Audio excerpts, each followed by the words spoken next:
the 2-minute drills. I'm Aram, Tolegian, joined by Fred J. Robledo. Freddie, a league that we really inexcusably haven't talked a lot about this year, but really deserves it, and especially the team at the top, the Del Rio League, and specifically La Serna. That's the topic right now as we break down this one. This is the Del Rio League opener. La Serna 4-1, going to El Rancho 3-2. This game's on Friday night.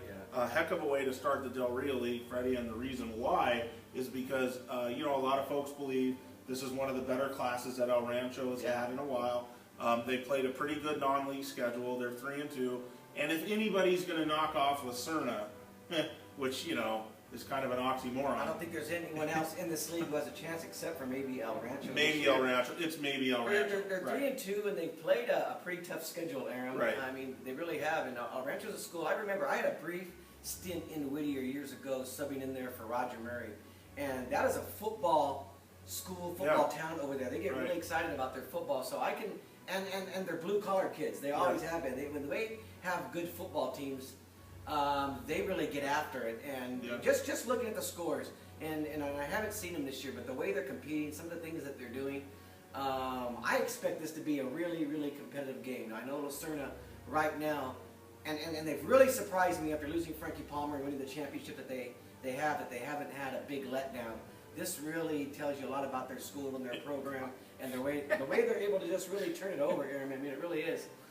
They're still obviously the horse to beat, but yeah, El Rancho, they're going to make this an interesting game, I guarantee it. Yeah, I wrote an article this week, that talked about La Serna, Freddie, and we're not talking about them. They're the defending, Southeast Division champion. They've been in the championship game 3 straight years.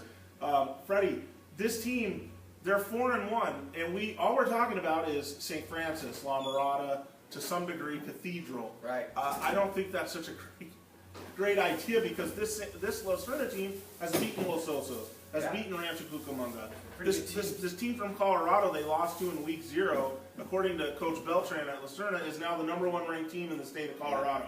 So, as you can see, this team's quality, and they deserve to very much be in that championship, watch out for this team in the playoffs argument. And you know what has always impressed me about La Mirada, at least the last few years? La Serna, I'm sorry. Yeah. They take on these teams the way West Covina's take on these upper division teams, and the way we've seen Charter Oak take on. And they beat them. And they beat them. They beat Westlake last year. They beat them this year. I mean, this isn't just a team that says, hey, we're going to play a step-up game to just kind of get some experience. They go in and they beat these teams. But they've also been known sometimes, Aram, to lay an egg against teams that they're supposed to beat.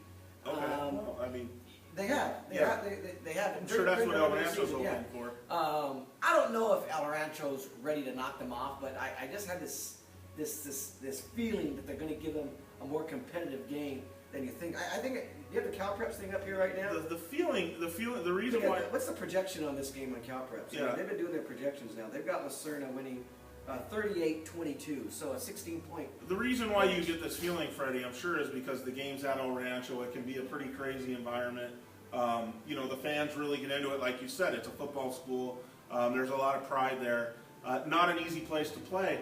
And I was, kind of laid all those things out there for Margarito Beltran about that, and he was like, I don't really follow you. I don't understand what you're saying. And I'm like, well, it's going to be a tough environment, Coach. He's like, well, we've been in tough environments the last few years, so we're not really, concerned about that. No, he's right. Isn't he?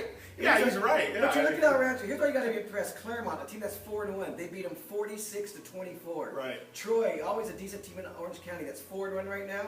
They lost that game 28-21, very competitive. The one Diamond Ranch is the other loss. That's the game that they lost. They come back last week and that was a decent close game. Yeah. 3 of the teams that they've played already are 4-1 or better. Right. So they played a pretty good schedule. This La Serna program is on another level right now. Like I said, I was talking to Beltran. You know who he told me was the best team? We were talking about the Frankie Palmer teams, and I was saying, you just reloaded, man. You had a great. He's like, you know what? I'll tell you something. I don't think this is our best team of the recent years. The team that lost to Bonita in the semifinals that year that Bonita played West Covina in the championship, I think it was 2010. He said that was a better team than the one we had the last 3 years, or now 4 years. Really? And they only made it to the semifinals. That's scary because that team didn't have Palmer at quarterback. And now you have another kid in there now, Pacheco at quarterback. I mean, this Lacerna team has absolutely reloaded. Their best offensive weapon that everyone thought, this Bryce Oliver kid, he gets hurt in August, doesn't play it down this season, and they're still rolling along. So there you have it. I mean, we just think Lacerna is going to be too much in this spot. Do you think that this one's going to be close? I think it's going to be closer than the Cal Preps 38-22 projection. I think it's going to be inside of 16 points. I bet it's about a 10-point game, but I like Lacerna. Yeah, I think that's about right.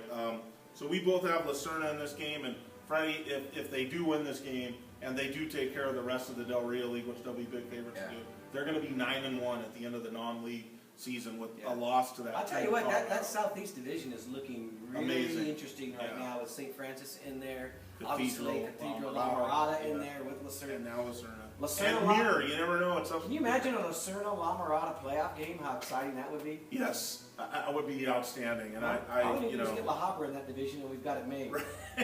Right, exactly. Okay, so there you have it. Enjoy the Del Rio League opener. This one's going to go a long way toward determining the league champion this year, even though this is only week 6 of the season. Enjoy it.